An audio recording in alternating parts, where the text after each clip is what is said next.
Kia ora koutou. Welcome to the last lesson. I know, sad face. This lesson is about mapping the changes. We've kind of gone through a lot of this already. So let's have a recap of where we've come to. We understood the need for business agility. And we have a good understanding now on if it makes sense for our organization strategically. We have a really good understanding now of tools and processes and frameworks that could help us along that journey to agility by paving the way.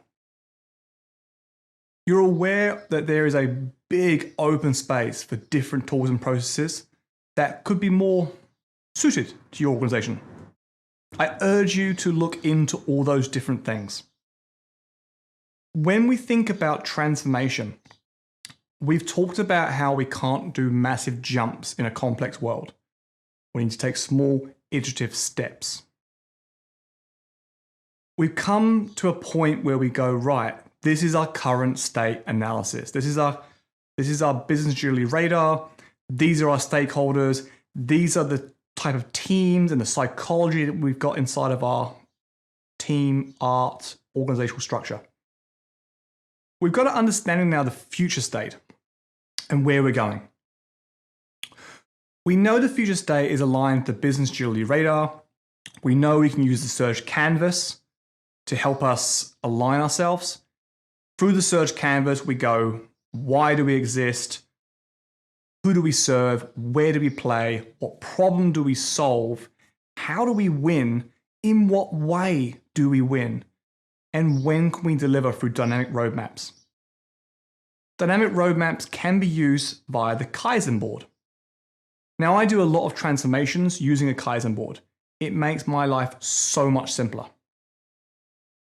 You don't have to use a Kaizen board, but I'm going to quickly show you how you could use that using the business agility radar to come up with your bespoke business agility transformation plan. Because the board will want to know what your strategy is. And we talked about the 3 horizon model and how you could use this. Horizon 1, tools and process, get them out the way.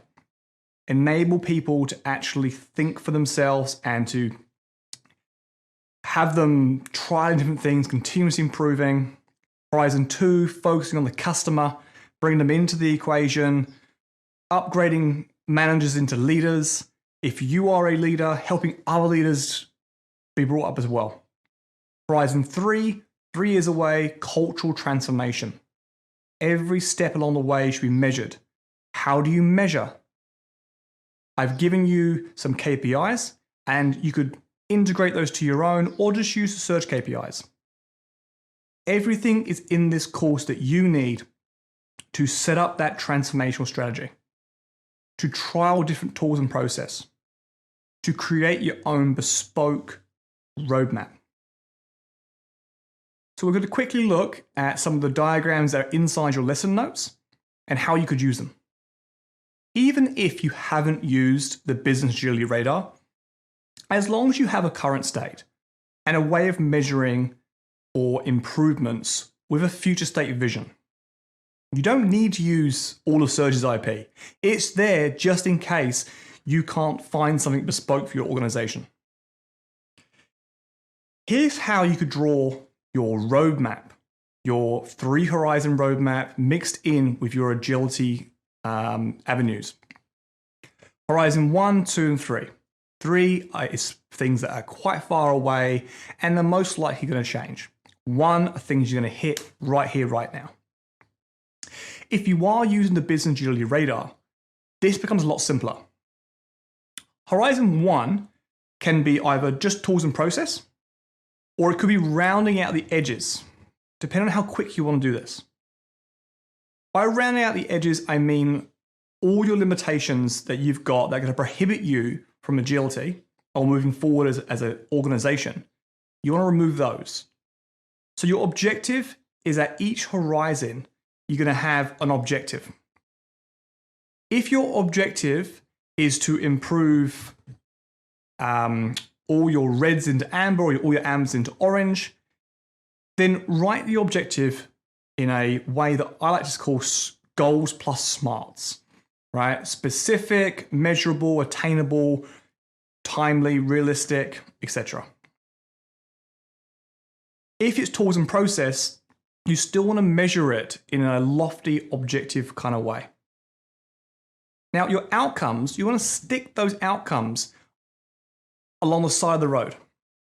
These are things that, to help you achieve your transformation, to help you achieve that objective, what are the things you could trial?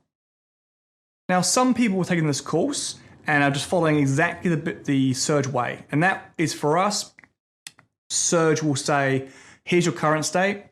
Objective 1 will be to increase strategic agility to orange. And we'll take the wording out of the actual questions, and it becomes something that you can measure from a board level point of view. The 3 outcomes that you can then use, of course, are the 3 questions. And if one was red, one was amber, one was orange, you'd have 2 outcomes. And you stick them here, somewhere along here. You would do this for Horizon 1, 2, and 3. Now you've got a backlog of all your outcomes. And you know that the first set of outcomes are a lot easier. Outputs. These are things you want to trial. Now you could use a story mapping session. You could use a brainstorming session. You could use PI planning. As long as you have the right stakeholders in the room and your champions and you're scaling your champions up efficiently, you can put all the outputs that you want to trial all the way along the road. And that becomes your roadmap of change.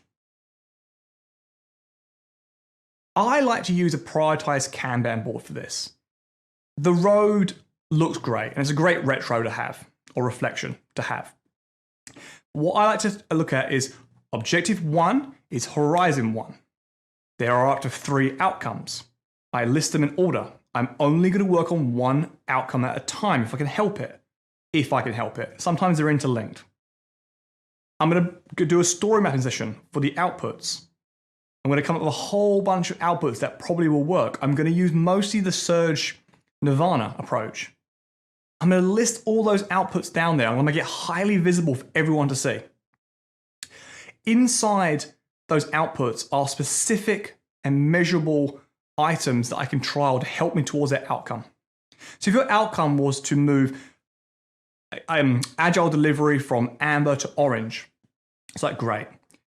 Look at the wording, find out exactly what part of that wording that you're missing, and then break down the outputs that will help you towards that. Does it require some sort of restructure of the way of working? Or is it simply as making things transparent? It's different for every organization. Create your work in progress limit. This is more to do with the rate of change that your teams, bands, and tribes can actually achieve. You don't want to change too much too quickly. It's going to get very tiring, and people are going to start responding in negative ways. You'll get more combatives than you will get champions. Measure, keep, or pivot. And as you see in your workbook, I've put keep or trash. I love the word trash, like trash it, get rid of it, completely undo it. Don't keep that change. And this is the power of Kaizen versus the power of like a Kanban board where things are implemented and then you're going to need to create another card to undo it. No, you've trialed something, you're going to trash it, lessons learned. I'm going to keep it. It's kept me closer to my objective. And this is why I prefer Kaizen for transformations as opposed to Kaizen for program delivery. When we talk in terms of the outputs, make sure you recommend and you communicate to everybody that you can test these. You can say that's not going to be required or that's going to be a problem. That's dependent on that. Make it very transparent to everyone in the organization. This is our roadmap. Here's our big roadmap, our 3 horizon strategy. Put it out, big A0, print it off from the course. Here's our Kaizen board for Horizon 1 or Objective 1. Use language that makes sense for your organization. Don't make up some new terms. And if you can help it, keep within the same terminology that you use in other bands as well. When you're doing any of the outputs, it now becomes change management. Yeah, output seems very simple. Team A to Scrum. One little sticky. If you don't follow good change management principles, you won't get very far. So I'm going to show you 2 ways that you can possibly use change management to allow yourself to get further in this process. Kotter's 8 steps of change management come in very handy. Step 1, create urgency. You want to show a reason to change. What's the black swan event that's coming? Who's gonna swoop in and change things if you don't move fast? Are our customers going to decline? Are our employees going to leave? Create a powerful coalition. So your 2 champions, hopefully you've got them by now. You'll get your 2 champions onto it and then find out who you need to build into your coalition. Create the vision for change. We've gone through this. Powerful vision for the tribe, a powerful vision for your change. We want to increase customer value. We want to be more aligned to our customers. We want to increase employee engagement. Whichever words you choose, they're right for you. Just test them. Communicate the vision. Don't just create something, plonk it in a wall. Start, business agility coffees, brown bag sessions where you talk about things at lunchtime. Really communicate it out there. We are doing this. This is what we're doing. Oh, we failed. Can we all learn from this, please? Don't do this, and this organization doesn't work. Communicate everything. When you start changing some outputs and ways of working or culture change or leadership items, start removing obstacles as soon as possible. If something, your output is in your Kaizen board and it's blocked for more than a week, drop everything else, remove that blocker, or remove the output, depending on the reason of the blocker. Create short-term wins. And this is why we set up the Horizon 1, 2, and 3 model, because as Kotter says, you want some wins early. And when you're doing the outputs, if one of your outputs is literally put team A to Scrum, have some early wins inside the team. Make them feel special. Be happy. And if you're a team member watching this, make other people in your team feel happy. Build on the change. Scale what works, throw away what doesn't work. And then anchor the changes in culture. And that's kind of key. How do you anchor things in culture? You want it to be known as this is what's done here. We are an agile organization. Here's our values. Here's our social contract, Mike. This is the process we use. It's well documented. What about new people who come into the organization? What does the onboarding process look like? How do you ensure that they are wrapped up into that culture? Here at Surge, we also have our own system of change called Coach the Change. It's a little bit simpler, but very similar to Kotter's. You start wherever it makes sense. I like to start normally at showing value, but you may end up starting at deliver value. You may have to go straight into it. When we think about the terms of, are you instructing or teaching? Are you facilitating the change? Are you coaching or are you supporting? This all depends on this. Now, I start off with showing value. I'll find a way. I'll get an output. I go, right, the output here is to limit the work in progress of the team. And I will show them by not limiting the work in progress how that impacts. I may show them other teams.